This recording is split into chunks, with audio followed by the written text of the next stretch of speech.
Now, the BJP's Bihar seat-sharing headache seems is not yet over. A murmured resentment has taken full form. Politician Ramvilas Paswan's party has announced that they're shocked by how the BJP has divided the seats between itself and its allies for the election in Bihar.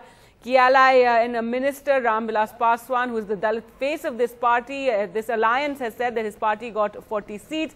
But he feels, according to sources, that former Bihar Chief Minister Jitin Ram Manjhi has been given too much importance with 20 seats. मैं पुनः दोहराता हूं, नाराजगी शब्द का इस्तेमाल ना किया जाए। नाराजगी बिल्कुल नहीं थी। शौक जैसा मैंने कहा कि हम लोगों के लिए शॉकिंग बस इतना था कि जिस तरीके से हम लोगों को जो जानकारी दी गई थी और जो जानकारी सार्वजनिक की गई थी उसमें कहीं ना कहीं अंतर था।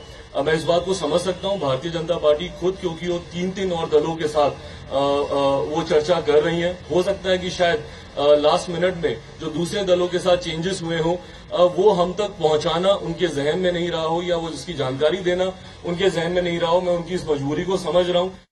कल खुद स्वयं रामविलास जी ने कहा था कि एनडीए को जिताना है, बिहार में एक नई सरकार बनानी है, एनडीए को जिताना है।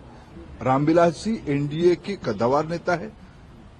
उनकी मार्गदर्शन पे उनकी बाकी समूचा नेतृत्व कल पार्टी ऑफिस में प्रेस कॉन्फ्रेंस करके एलानिया कहा है, बिहार में एनडीए को ही जिताना है।